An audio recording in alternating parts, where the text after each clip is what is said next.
মতো করে beef sizzling তৈরি করব। এর জন্য এখানে গরুর মাংসগুলোকে জুলিয়ান কাট করে নিয়ে এখানে 1 টেবিল চামচের মতো দিয়েছি আদা রসুন এবং জিরার পেস্ট, আর দিয়ে দিচ্ছি লাল মরিচের গুঁড়া 1 চামচ, একটু ভিনেগার এবং সয়া সস দিয়ে মেখে প্রায় আধা ঘন্টা মিনিট করে রেখে দেবো। মিনিট করে দেওয়ার পরে ভাজার আগে দিয়ে দিব কর্নফ্লাওয়ার এবং একটা ডিম দিয়ে সুন্দরভাবে আমরা ফ্রাই করে নেব তেলে।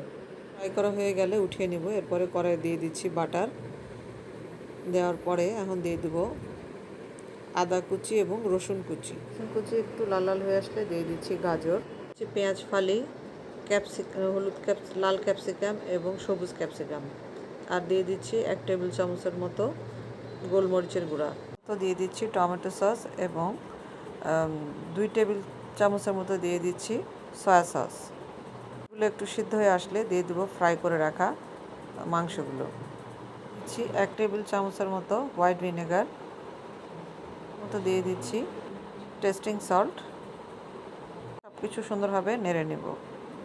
ফ্লাওয়ার প্রায় 2 টেবিল চামচের মতো কর্নফ্লাওয়ার দিয়ে পানি দিয়ে দেব। মাংসগুলোতে একটা থকথকে ভাব চলে আসলে দিয়ে দিচ্ছি 1 চামচের মতো চিনি। এগুলোতে সিজলার প্লেটে করে বিফ সিজলিংগুলো পরিবেশন করা হয়। তো প্রথমে আমি সিজলার প্লেটটা চুলায় দিয়েছি এবং পেঁয়াজ এরভাবে কেটে নিয়েছি গোল গোল করে, তার উপর দিয়ে দিয়েছি বাটার এবং কাঁচামরিচ দিয়েছি, অ্যান্ড সুন্দর করে আমি যে বিফগুলো ভেজে রেখেছি সেই বিফগুলো এর উপর দিয়ে দেবো। পেঁয়াজগুলো একটু লাল লাল হয়ে আসলে তখন আমি দিয়ে দেবো। লালচে হয়ে আসছে, এখন আমি বিফ সিজলিংগুলো সিজলার প্লেটের উপর দিয়ে দেবো। এই সময় আমরা একটু লবণটাও টেস্ট করে নিব।